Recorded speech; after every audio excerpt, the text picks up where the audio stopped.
इतिहास का एक ऐसा दिन जिसे याद कर हर भारतीय की आंखें आज भी नम हो जाती हैं।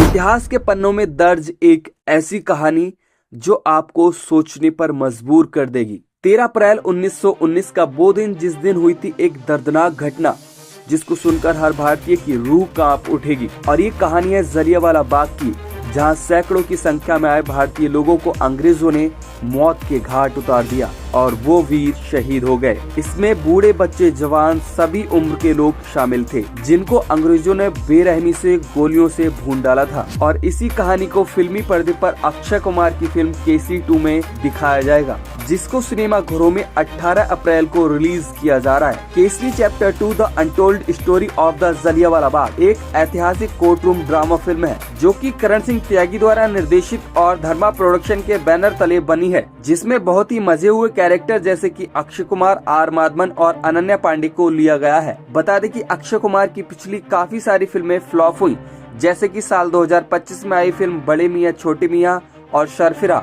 2023 में आई film mission Raniganj box office पर फ्लॉप साबित हुई। लेकिन क्या केसरी चैप्टर 2 फ्लॉप होगी, ये एक बड़ा सवाल है। अगर अक्षय कुमार की हिस्ट्री को खंगाला जाए तो अक्षय कुमार ने अभी तक जितनी भी देशभक्ति से जुड़ी फिल्में बनाई हैं, वो सभी हिट साबित हुई हैं। अक्षय कुमार ने holiday, baby, airlift, gold, mission Mangal, Kesari, sky force जैसी तमाम देशभक्ति फिल्में की हैं, जिसमें उनका एक अलग ही अंदाज देखने को मिला है और वो अपने कैरेक्टर को ऐसी फिल्मों में बहुत ही अच्छे तरीके से प्रस्तुत करते हैं। फिलहाल फिल्म का धांसू ट्रेलर यूट्यूब पर रिलीज कर दिया गया है और जिसे दर्शक खूब पसंद भी कर रहे हैं। ट्रेलर में अक्षय कुमार वकील की भूमिका में है, जो कि जलियांवाला बाग की दर्दनाक कहानी का सच सामने लाएंगे और उनके अपोजिट आर माधवन का कैरेक्टर विलेन का होने वाला है। बता दें कि आर माधवन ने अपनी पिछली फिल्म शैतान में भी विलन का रोल बहुत ही धांसू तरीके से निभाया था, जिसमें उनकी डीप एंड डेयरिंग आवाज के लोग दीवाने हो गए थे। लोग कहते हैं कि मैं किसी को नहीं छोड़ता, एक खेल है, खेलोगे। इस खेल का बस एक ही नियम है, मैं चाहे कुछ भी कहूं, मेरे बहकावे में मत आना।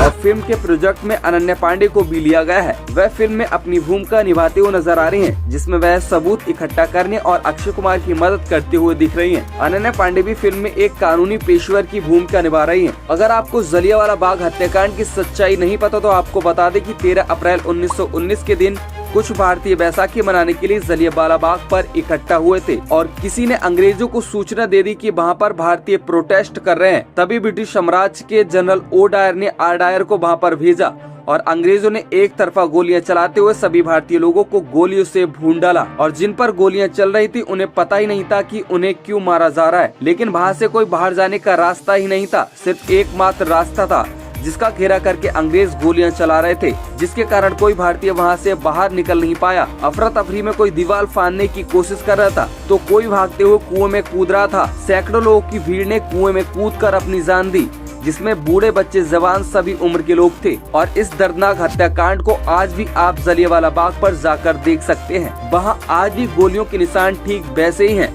जिसे देखकर आपको महसूस होगा कि हमारे देश के लोगों पर किस तरह से अंग्रेजों ने जुल्म ढाए। और इसी का खुलासा करने के लिए अक्षय कुमार ने फिल्म में वकील शंकरन नायर की भूमिका में है, जो कि पूरे हत्याकांड का खुलासा किस तरह से करते हैं, ये देखना फिल्म में काफी रोमांचक होगा। तो अब जब जलियांवाला बाग हत्याकांड की बात हो ही रही है तो आपको याद दिलाते चलें कि इस हत्याकांड में एक 5 साल का बच्चा किसी तरह से बच गया था, जिसका नाम था ऊधम सिंह, जिनकी शौर्य और वीरता की कहानी आज भी इतिहास के पन्नों में दर्ज है, जिन्होंने उस हत्याकांड के दौरान ये कसम खा ली थी कि वो ओ डायर को अपने हाथों से मारेंगे। और उन्होंने खूब अंग्रेजी सीखी और पढ़ लिखकर इंग्लैंड गए और वहाँ पर एक पार्टी चल रही थी जिसमें वो ओ डायर मौजूद था। उन्होंने उन्हीं के देश में जाकर उन्हीं के पुलिस के सामने ओ डायर पर अपनी पिस्तौल से कई राउंड फायरिंग चलाई और ओ डायर को जान से मार दिया और उन्होंने जलियांवाला हत्याकांड का बदला लिया। तो हमारे देश के वीर जवानों के लिए एक नहीं बल्कि 100 बार नमन है, जिन्होंने हमारे देश को कभी कमजोर नहीं होने दिया और हमेशा मुश्किल से मुश्किल वक्त में भी पीछे नहीं हटे और अपना बलिदान देने से कभी नहीं कतराए। तो अगर आप हमारे वीर सैनिकों के लिए कुछ कहना चाहते हैं तो प्लीज कमेंट में जरूर बताएं।